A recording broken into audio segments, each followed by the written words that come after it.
The middle term, of course, in the Canadian logic of cities is the agricultural.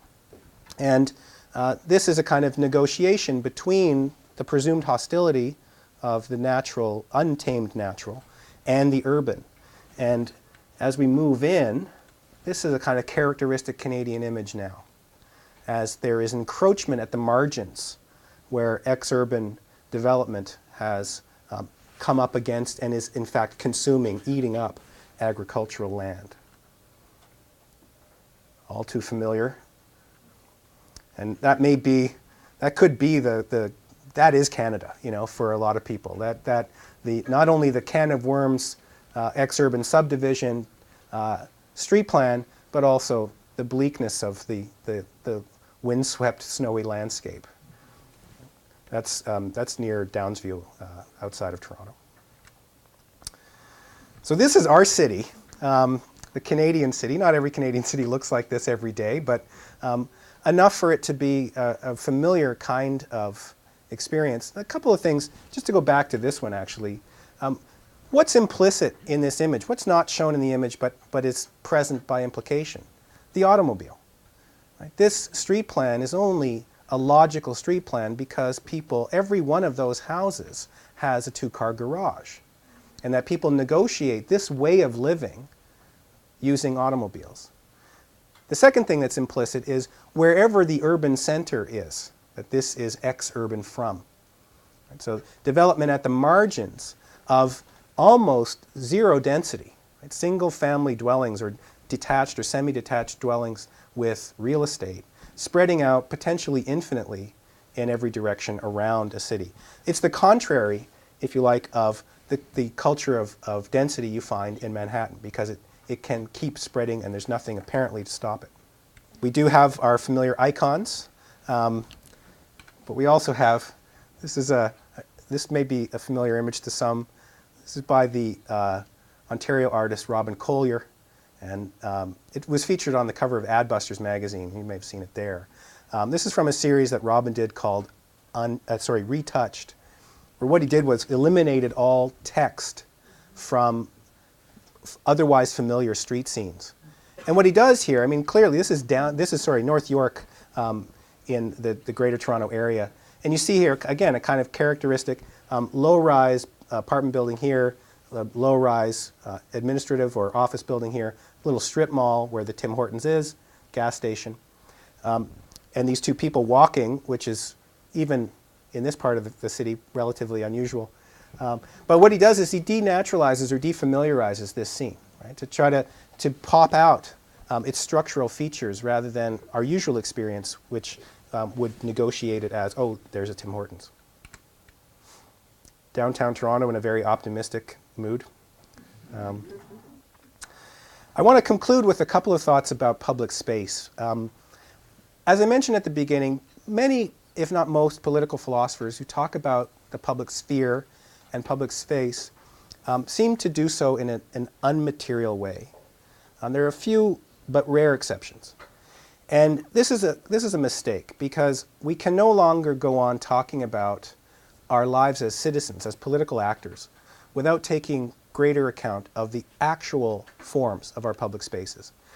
And one way to do that is to think about cities as sites of what economists call externalities. Externalities are either costs or benefits that we receive without contracting for them. So a negative externality would be something like noise pollution. Right? I have to suffer the sound of cars going by on my busy street because it's a busy street.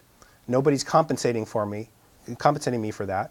Right? There's no contract. It's just something I have to put up with.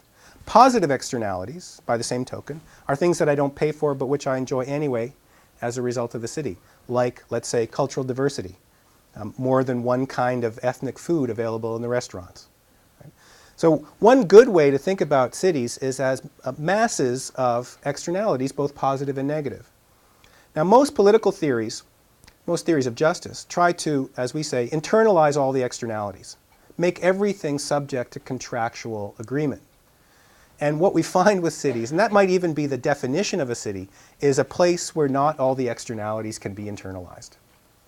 where instead we have to find new ways of thinking about justice as non-contractual. And a public space like this is Dundas Square in Toronto, the much maligned, but I actually kind of like it. This is a site of externalities. That's what it's for. You go there to see other people, you go there to hear things or do things that you're not paying for, they're not part of a contract. And to many people, this is what city life is like, this opportunity.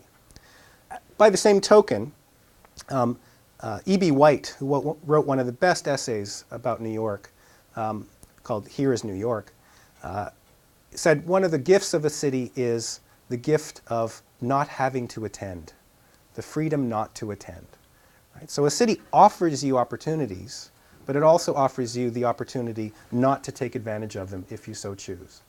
And this balance of engagement and solitude, I think, is at the heart of the physical presence and the consciousness. And finally, just a reminder of those cities that I talked about at the beginning, the 20 largest ones. This is the way 1/6 of the world's urban population lives.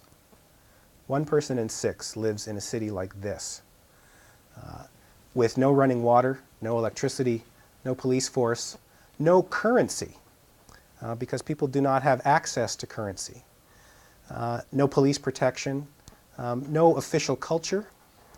And I think it's easy to romanticize this aspect, at least for some people. The favelas of South America have lately come in for a lot of celebration.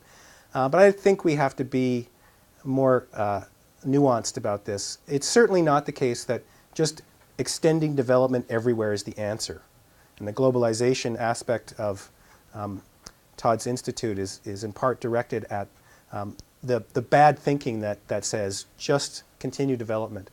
But we cannot, on the other hand, merely see this as a romantic counter gesture, a barter economy or an off-grid refusal. There's a negotiation here, and I think here, if you can see it, there's a threshold. This is actually Manila, and this is moving towards suburban Manila and those more official high-rises.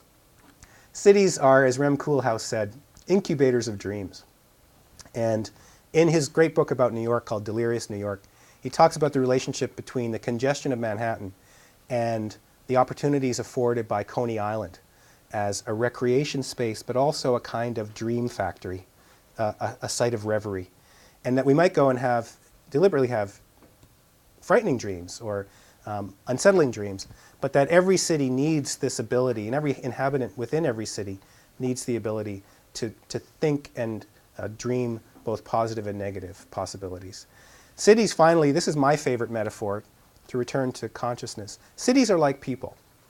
They are neither just their thoughts and dreams, because they are physical, but neither are they merely their bodies. Right? No city is just the sum total of its buildings, but neither is it just the population at a given time, or even across time. It's the conjunction of the two, the embodied consciousness, which is both the person and the city. Thank you very much.